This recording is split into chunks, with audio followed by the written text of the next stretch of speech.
ایک سمے کی بات ہے، جنگل میں سارے پنچھی اپنے اپنے گھونسلوں میں رہتے تھے۔ اسی جنگل میں گوری کوی اور کالو کوا رہتا تھا۔ اس کا ایک بہت بڑا آم کا باغیچہ تھا۔ ان لوگوں کے باغیچے کے آم بہت ہی میٹھے اور رسیلے تھے۔ پورے جنگل میں ہی ان لوگوں کے آم بہت ہی مشہور تھے۔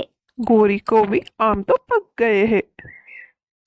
ہاں کالو جی، آج بھی آم بھیجنے ہیں اور کل کا تو بہت بڑا آرڈر آیا ہوا ہے، اسی لیے ہمیں کل جلدی اٹھ کر آم توڑنے ہوگے۔ جنگل میں دور دور گوری کوی اور کالو کوے کے آم بہت ہی مشہور تھے۔ گوری کوی، کل تو ہمیں بہت بڑا آرڈر ملا ہے، کل ہمیں جلدی اٹھ کر یہ سارے آم توڑنے ہوگے، ٹھیک ہے؟ ہاں کالو جی، ایک تو ہم اتنے امیر ہیں اور اب ایسا ہی دھندا چلتا رہا تو ہم جنگل کے سب سے امیر پکشی کہلائیں گے۔ اسی جنگل میں رانو چڑیا اپنے 2 بچوں کے ساتھ رہتی تھی۔ میرے بچوں، آپ دونوں کو بھوک لگی ہوگی، میں ابھی باہر جا کے آپ دونوں کے لیے دانا لے کر آتی ہوں۔ ہاں مما، ہمیں تو بہت بھوک لگی ہے، لیکن مجھے سوکھا دانا نہیں کھانا ہے، ہمیں تو میٹھے میٹھے پھل چاہیے۔ ہاں مما، میرے سارے دوست میٹھے میٹھے آم کھاتے ہیں اور میں سوکھا دانا، مجھے بھی چاہیے آم۔ ہاں بچوں، میں بھی بور ہو چکی ہوں، لیکن ہم کیا کریں، میرے پاس ایک بھی پیسہ نہیں ہے اور آم بہت ہی مہنگے آتے ہیں۔ دونوں بچوں کو جیسے تیسے سمجھا کر رانو چڑیا دانا لینے کے لیے اڑتی ہے۔ شام ہو جاتی ہے، بڑی مشکلوں سے رانو چڑیا کو ایک سوکھا دانا ملتا ہے۔ بچوں، جنگل میں کہیں پر بھی دانا نہیں تھا، اسی لیے مجھے بہت دور تک دانا لینے کے لیے جانا پڑا، اسی لیے مجھے بہت دیر ہو گئی۔ ہاں مما، ہم تو بہت ہی پریشان ہو گئے تھے کہ آپ اتنی دیر تک کیوں نہیں آئی ہو۔ ٹھیک ہے اما، ہم کھا کے سو جاتے ہیں۔ رات ہو جاتی ہے اور آسمان میں کالے کالے بادل چھانے لگتے ہیں۔ تھوڑی ہی دیر میں بہت تیز کی بارش شروع ہو گئی۔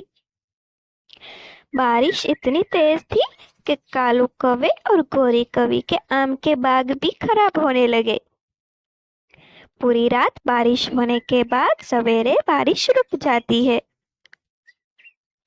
کالو جی، کل رات تو پوری رات بارش ہوئی ہے، نہ جانے ہمارے آم کے باغ خراب نہ ہو چکے ہو، چلو جا کر دیکھتے ہیں۔ ہاں گوری کو بھی، کل رات تو بہت تیز بارش ہوئی تھی، مجھے تو لگتا ہے ہمارے آم کے باغ خراب ہو چکے ہوگے۔ وہ دونوں جلدی جلدی اپنے آم کے باغ پر جاتے ہیں۔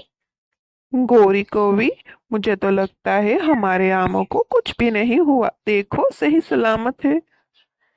ہاں کالو جی، باہر سے تو یہ صحیح دکھ رہے ہیں، کیا پتا اندر سے خراب ہو، چلو کاٹ کر دیکھتے ہیں۔ کالو کوا ایک آم کو اٹھا کر کاٹ کر دیکھتا ہے تو پورا آم ہی خراب ہو چکا تھا۔ کالو جی، یہ آم تو سارے خراب ہو چکے ہیں، جتنے بھی آم خراب ہوئے ہیں میں آج ہی جا کر پاس والے جنگل بیچ کر آتی ہوں، میں ایسے الو بناؤں گی کہ کسی کو پتہ ہی نہیں چلے گا۔ ارے گوری، یہ تو کوئی بھی پہچان لے گا کہ یہ آم خراب ہے، تم بھی نا کچھ بھی بولتی ہو۔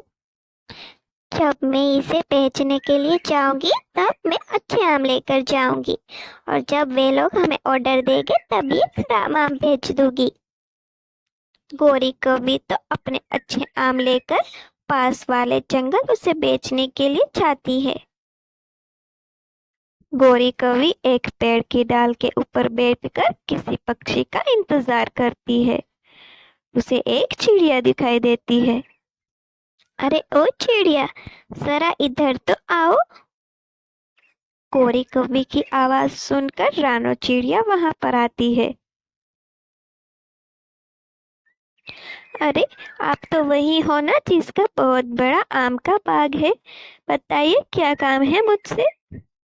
ہاں چڑیا، مجھے تم سے بڑا کام ہے، دراصل مجھے کچھ پیسوں کی ضرورت ہے، تو میں اسی لیے یہ آم بیچنے کے لیے آئی ہوں۔ ہاں گوری کوی، لیکن مجھ جیسی غریب کے پاس اتنے پیسے نہیں ہے کہ میں آپ کے آم خرید سکوں۔ कोई बात नहीं है, अभी तुम्हें मुझे पैसे देने की कोई ज़रूरत नहीं है। मैं तुम्हें अपने बहुत सारे आम भेजूंगी और तुम उस आम को बेच देना। उसमें जो तुम्हें नफा मिले उसमें आधा मुझे दे देना और आधा तुम रख देना। ठीक है गौरी बहन, आपका बहुत बहुत धन्यवाद। आपने तो मेरी बहुत मुश्किलात आसान कर दी। अरे इसमें धन्यवाद की कोई बात नहीं है। मेरा नौकर शाम को आएगा और तुम्हें हमारे बाग के सारे आम दे जाएगा। कोरी कवि का नौकर एक बैलगाड़ी में सारे आम भरकर रानो चिड़िया के घर पर रवाना होता है। दूसरे दिन रानो चिड़िया आम लेकर बेचने बैठ जाती है। रानो चिड़िया के आम देखकर जंगल के सारे पंछी उसे खरीदने के लिए आते हैं। बाहर से आम बहुत ही अच्छे दिख रहे थे, इसीलिए थोड़ी ही देर में सारे आम बिक जाते हैं। रात होते ही कोरी कवि का नौकर आकर पैसे ले जाता है और आधे रानो चिड़िया रख लेती है।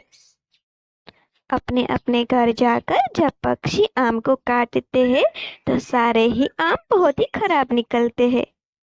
अरे उस रानो चिड़िया ने हमारे पास पैसे ले लिए और हमें इतने गंदे आम दे दिए, उसकी तो खैर नहीं। उस रानो की बच्ची ने तो हमें उल्लू बनाया है, हमारे सारे पैसे ले लिए और इतने गंदे आम दे दिए। कल जाकर ये आम उसके मुंह पर मारते हैं और हमारे सारे पैसे ले लेते हैं। और फिर दूसरे दिन सुबह हो जाती है। रानो चिड़िया तो बहुत ही खुश थी क्योंकि उनको आम के बहुत ही अच्छे पैसे मिले थे। वे सुबह सुबह उठकर अपने बच्चों के साथ बातें कर रही थी। मम्मा मम्मा, मुझे लगता है बाहर कोई आपको आवाज दे रहा है, आप जाकर बाहर देख आइए। अरे रानो चिड़िया, जल्दी से हमारे पैसे जल्दी से निकालो। हमारे पैसे इतने निकालो। गंदे आम दे जल्दी दिए से हमें। निकालो हमें हमारे क्या उल्लू पैसे। समझा है तुमने? पूरे जंगल में सारे पंछियों के आम खराब निकले हैं और जल्दी से हमारे पैसे लौटा दो। मैंने तो आप सभी को बहुत ही अच्छे आम दिए हैं, आप लोगों को कुछ गलतफहमी हुई होगी। हम सब झूठ नहीं बोल रहे हैं, हमारे सारे के सारे आम खराब निकले हैं और जल्दी से हमारे पैसे दो। उस गोरी कवि ने मुझे आम दिए थे बेचने के लिए और आधे पैसे तो वो ले गई है, फिर भी मैं घर बेचकर आपके पैसे चुका दूंगी। रानो चिड़िया सभी के पैसे चुकाने के लिए अपना घर बेच देती है। रानो चिड़िया बहुत ही दुखी हो जाती है और वे अपने दोनों बच्चों को लेकर जंगल से दूर हो जाती है। वे तीनों नदी के उस पार चले जाते हैं। वे तीनों उड़ते उड़ते एक अलग ही जगह पर पहुंच जाते हैं। वहां पर बहुत ही बड़े बड़े रसीले और मीठे आम के पेड़ थे। वे तीनों ये बाग देखकर बहुत ही खुश हो जाते हैं। मम्मा मम्मा देखो तो सही, यहाँ पर कितने सारे आम हैं, चलो हम तोड़कर खा लेते हैं। नहीं बेटा, हमें नहीं पता कि ये बाग किसका है। हमें पूछे बिना इन आम को नहीं तोड़ना चाहिए। चलो हम यहाँ से जाते हैं। ये जादुई आम के पेड़ है, यहाँ के आम खत्म नहीं होते। यहाँ पर जो कोई ईमानदार पक्षी आया हो तो ये बाग उसको दिया जाता है, लेकिन यहाँ पर कोई भी ईमानदार पक्षी नहीं आया सिवाय तुम्हारे।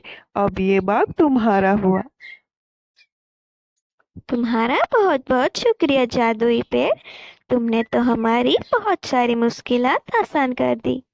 दूसरे दिन रानो चिड़िया आम तोड़कर जंगल में सारे पंछियों को मुफ्त में बांटती है। रानो चिड़िया, हमें माफ कर देना, उस दिन तुम्हारी गलती नहीं थी, फिर भी हम सब ने तुम्हें बहुत सुनाया। वे गोरी कवि फिर से आम बेचने के लिए आई थी, लेकिन हमें उसे मार मार कर भगा दिया। तो हेलो दोस्तों, अगर आपको हमारी कहानी पसंद आई हो तो हमें लाइक और सब्सक्राइब करना ना भूलना। धन्यवाद।